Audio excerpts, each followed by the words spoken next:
9 heures, vivez sur France Bleu toute l'actualité des Pays de Savoie. C'est l'heure de prendre des nouvelles de notre aventurier Charles Edrich qui parcourt le Grand Nord à la rame au milieu des baleines, des phoques et des belugas. Il a planté son campement dans un village inuit. Dites-nous Charles, vous en êtes où exactement ? Là, donc, je viens d'arriver pas plus tard qu'il y a 2 heures. Je viens d'arriver à Cambridge Bay, donc un petit village. C'est la moitié du parcours. C'est un mi-parcours, là. Je suis dans un petit village inuit esquimau. D'accord, ils sont sympas les Inuits ? Très très sympa.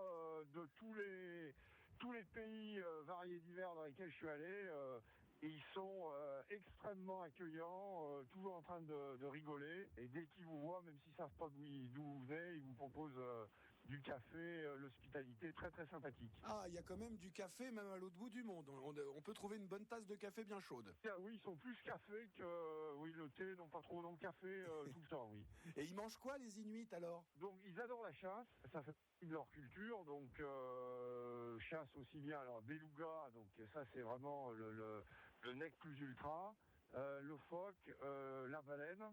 Et puis à côté de ça, donc de la nourriture maintenant occidentale, nord-américaine surtout. Bon, quand on est à mi-parcours, est-ce qu'on se dit j'en ai quand même fait une bonne partie, je tiens le bon bout ?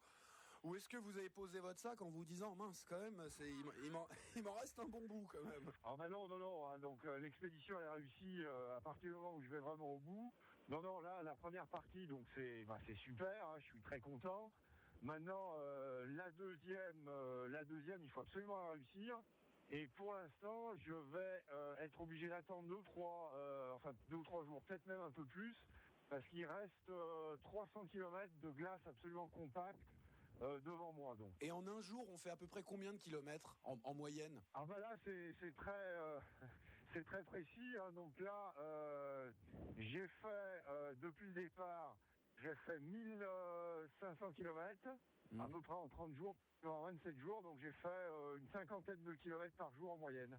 Entre 0, ça m'est arrivé plusieurs fois d'absolument pas avancer, soit parce qu'il y avait vraiment du mauvais temps et il fallait plus bouger et rester tranquillement à l'abri, soit parce que le vent était pleine face et trop fort pour pouvoir avancer. Et puis les meilleures journées, j'ai fait quelques journées, j'ai dû en faire 2 ou 3 à 100 km. La météo, elle vous est favorable ou pas ? Ah là, sur les 10 derniers jours, une météo absolument extraordinaire.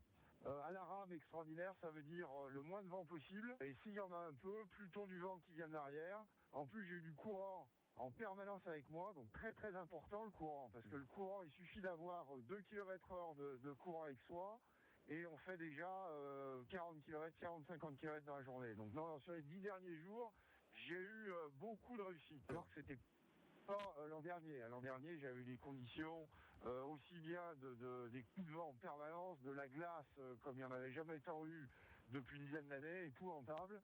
Là, cette année, pour l'instant, ça se présente on ne peut mieux.